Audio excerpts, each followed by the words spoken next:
മാനദണ്ഡം വ്യക്തമാക്കിയത് 3 കാര്യങ്ങളായിട്ടാണ്. 1987 മുമ്പ് ജനിച്ചവർ, ആ വോട്ടർ, അവരുടെ ജനനത്തീയതിയും ജനന സ്ഥലവും തെളിയിക്കുന്ന രേഖകൾ കൊടുക്കണം.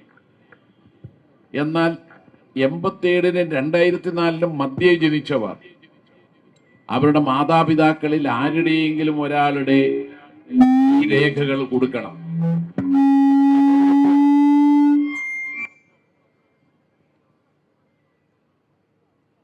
2004-ന് ജനിച്ചവർ മുത്തശ്ശിയുടെ അടക്കം അടിരേഖ കൊടുക്കണം. അങ്ങനെയാണ് നമ്മുടെ CPI നേതാവ് രാജാജി മാത്യുവിൻ്റെ വോട്ട് പോയത്. രാജാജി മാത്യു ആ യോഗത്തിൽ CPIയുടെ പ്രതിനിധിയായി പങ്കെടുത്തിയ ആളായിരുന്നു. അദ്ദേഹം പറഞ്ഞു, എൻ്റെ വോട്ടില്ല. അദ്ദേഹം അക്കാര്യം പറഞ്ഞപ്പോൾ ഞാൻ ചീഫ് ഇലക്ടറൽ ഓഫീസറോട് പറഞ്ഞു, ഇയാളുടെ വോട്ടെങ്കിലും പട്ടികയിൽ ഉണ്ടാവണം. നിങ്ങൾ പൗരത്വ രജിസ്റ്റർ തയ്യാറാക്കാനാണെങ്കിൽ ഇദ്ദേഹം പൗരനാണ്, പിന്നെ എന്തിനാണ് അദ്ദേഹത്തിന്റെ വോട്ട് കളയുന്നത്? പീച്ചി വില്ലേജിലാണ് അദ്ദേഹം. വില്ലേജ് ഓഫീസർ സാക്ഷ്യപ്പെടുത്തുന്നു അദ്ദേഹത്തിന്റെ മാതാപിതാക്കൾ അവിടെയായിരുന്നു എന്നത്. ഇതാണ് പൗരത്വ രജിസ്റ്റർ വളഞ്ഞ വഴിയിലൂടെ തയ്യാറാക്കാൻ വേണ്ടി കൊണ്ടുവന്നിട്ടുള്ള SIRന്റെ ഈ കേരളത്തിലെ പ്രവർത്തനം. ഏറ്റവും ഒടുവിൽ സിസ്റ്റം പോലും മാനിപ്പുലേറ്റ് ചെയ്യപ്പെട്ടു. സിസ്റ്റത്തിൽ ആധാർ കാർഡിന്റെ നമ്പർ ലിങ്ക് ചെയ്താലാണ് ഫോറം 6 വോട്ടർമാരുടെ പേര് ഉൾപ്പെടുത്താനുള്ള ഫോറം, ആ ഫോറം രേഖകൾ സഹിതം അപ്ലോഡ് ചെയ്യാൻ കഴിയുക. അപ്ലോഡ് ചെയ്ത് കഴിഞ്ഞാൽ സക്സസ്ഫുൾ എന്ന് കാണിക്കണം. പക്ഷേ ആധാർ നമ്പർ കാണിച്ചിട്ട് റിജക്റ്റഡ് ആയിട്ടാണ് വരുന്നത്. തുടർന്ന് ഈ കമ്പ്യൂട്ടർ സിസ്റ്റം നോക്കിയ LDFന്റെ ഒരു പ്രവർത്തകൻ 1 മുതൽ 6 വരെയുള്ള നമ്പർ അതിന് കോഡ് നമ്പറായിട്ട് കൊടുത്തു. ഉടൻ സക്സസ്ഫുൾ. അപ്പോൾ 10 വോട്ട് അങ്ങനെ കിട്ടി.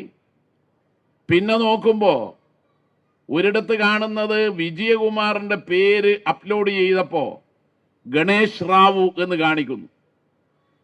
ആളെ പേരേ മാറ്റുന്നു. ഇത് ഉദാഹരണ സഹിതം വസ്തുതകൾ സഹിതം രേഖകളെടുത്ത് ചീഫ് ഇലക്ടറൽ ഓഫീസറെ പരാതിയിലൂടെ അറിയിച്ചു. ഒരു നടപടിയും ഉണ്ടായില്ല. സുതാര്യമായി വോട്ടർ പട്ടിക തയ്യാറാക്കണമെന്നാണ് നിയമവ്യവസ്ഥ. അതിനാദ്യം വേണ്ടത് ബൂത്ത് ലെവൽ ഓഫീസർമാർ, ബൂത്ത് ലെവൽ ഏജന്റന്മാർക്ക്, രാഷ്ട്രീയ പാർട്ടിയുടെ പ്രതിനിധികൾക്ക് ഈ ബൂത്തിൽ ഫോറൻ നമ്പർ 6-ലും 6A-യിലും ഇത് രണ്ടുമാണ് വോട്ടർ പട്ടികയിൽ പേരുൾപ്പെടുത്താൻ നാട്ടിലുള്ളവരും പ്രവാസികളുമായവരും കൊടുക്കുന്ന ഫോറങ്ങൾ. അതിൽ ആരൊക്കെ അപേക്ഷിച്ചിട്ടുണ്ട് അതിൻ്റെ വിശദാംശങ്ങൾ BLAക്ക് നൽകണം. രണ്ടാമത് ഫോറൻ നമ്പർ 7-ലാണ് 7-ലാണ് തള്ളാനുള്ള അപേക്ഷ കൊടുക്കേണ്ടത്. അത് ആരുടേതൊക്കെയാണ് അതിൻ്റെ വിവരങ്ങൾ കൊടുക്കണം. ഫോറൻ നമ്പർ 8-ലാണ് ഒരിടത്ത് നിന്ന് മറ്റൊരിടത്തേക്ക് താമസം മാറിയാൽ ആ മാറിയ സ്ഥലത്തെ സ്ഥിരതാമസം തെളിയിക്കുന്ന സർട്ടിഫിക്കറ്റ് ഉണ്ടായാൽ വോട്ടർ പട്ടികയിൽ നിന്ന് പേര് മാറ്റേണ്ടത്. അതിനുള്ള അപേക്ഷ ആരൊക്കെ നൽകി? ഇത് BLO BLAക്ക് കൊടുക്കണം. ഇലക്ടറൽ രജിസ്ട്രേഷൻ ഓഫീസർ ഓരോ അസംബ്ലി മണ്ഡലത്തിലുമുണ്ട്.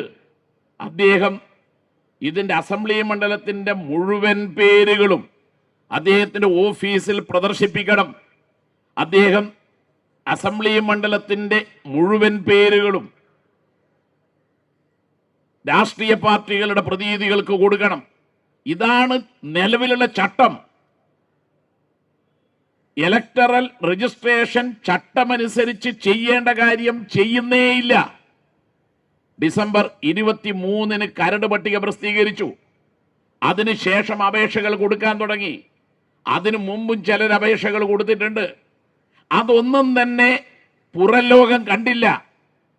നിയമം അനുശാസിക്കുന്ന കാര്യങ്ങൾ ചെയ്തില്ല. അതിനെ തുടർന്ന് വീണ്ടും ഞങ്ങൾ കത്ത് കൊടുത്തു. എന്നിട്ടും തന്നില്ല. അവസാനം കഴിഞ്ഞ 25-ാം തീയതി, ജനുവരി 25-ാം തീയതി ഒരു പകർപ്പ് വാട്സപ്പിലൂടെ അയച്ചു തന്നു. അപ്പൊ അതിനർത്ഥം എന്താ? ഇത് കൊടുക്കണമെന്നുള്ളത് നിയമമാണ്, കൊടുക്കാതിരിക്കുന്നു എന്നുള്ളത് സത്യമാണ്. എന്നാൽ ഇത് കൊടുത്തതാവട്ടെ സുപ്രീം കോടതി വിധി പ്രകാരം നീട്ടിയ ഡിസംബർ 30-നും 3-4 ദിവസം മുമ്പ് മാത്രം. എന്തുകൊണ്ടിത് നേരത്തെ കൊടുത്തില്ല? ദുരൂഹമാണ്. അപ്പോഴാണ് ഈ കോപ്പി കിട്ടിയപ്പോൾ പരിശോധിച്ചപ്പോൾ അനർഹരായ ഒരുപാട് ആളുടെ പേരുകൾ വോട്ടർ പട്ടികയിലുണ്ട്. ഇപ്പോൾ നാട്ടിലുള്ളവർ വോട്ടർ പട്ടികയിൽ പേരുൾപ്പെടുത്താൻ വേണ്ടി അപേക്ഷ കൊടുക്കുന്ന ഫോറൻ നമ്പർ 6-ൽ കഴിഞ്ഞ ജനുവരി 30 വരെ അപേക്ഷിച്ചത് ഏതാണ്ട് 13,69,000 ആളുകളാണ്. അതിനു പുറമെ പ്രവാസികൾ ഫോറൻ നമ്പർ 6A പ്രകാരം അപേക്ഷിച്ചത് 2.25 ലക്ഷത്തോളം ആളുകളാണ്. ഇത് രണ്ടും ചേർന്നാൽ 15 ലക്ഷത്തോളം വരും. അപ്പൊ വോട്ടർ പട്ടികയിൽ പേരുൾപ്പെടുത്താൻ വേണ്ടി കൊടുത്ത 15 ലക്ഷത്തോളം വോട്ടർമാർ ഞങ്ങൾ 2002 അടിസ്ഥാനമാക്കി പട്ടിക പ്രസിദ്ധീകരിച്ചതിന് ശേഷം പിന്നീട് ജനിച്ചവർ കണക്കാക്കിയാൽ 2006, 2007, 2008 ഈ വർഷങ്ങളിൽ ജനിച്ചവർ ഇപ്പോൾ 18ഉം 19ഉം 20ഉം വേണമെങ്കിൽ 21 വരെ എടുക്കാം. അപ്പോ 21 വയസ്സ് വരെയുള്ളവർ ഏറ്റവും ഒടുവിൽ 2002-ന് ശേഷം നാം തെരഞ്ഞെടുപ്പിൽ വോട്ട് ചെയ്തത് 2004-ലും 2006-ലുമാണ്. ലോക്സഭാ തെരഞ്ഞെടുപ്പിലും നിയമസഭാ തെരഞ്ഞെടുപ്പിലും എന്ന് പറഞ്ഞാൽ അതിനർത്ഥം ഏതാണ്ട് 1.5 ലക്ഷം നമ്മുടെ ബർത്ത് രജിസ്റ്റർ പ്രകാരം പ്രതിവർഷം ജനിക്കുന്നവരുടെ എണ്ണം കണക്കാക്കിയാൽ ഒരു 4.5 ലക്ഷം, ഒരു 6 ലക്ഷമാണ് വോട്ടർ പട്ടികയിൽ പേരുൾപ്പെടുത്താൻ കേരളത്തിൽ ജനിച്ചവർ. കേരളത്തിൽ ജനിക്കാത്ത പ്രവാസിക്ക് വോട്ടുണ്ടാവില്ലല്ലോ.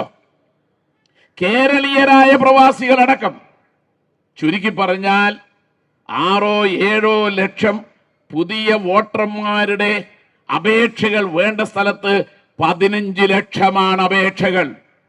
ഇതാണ് ദുരൂഹം. ഇതെന്തുകൊണ്ട്?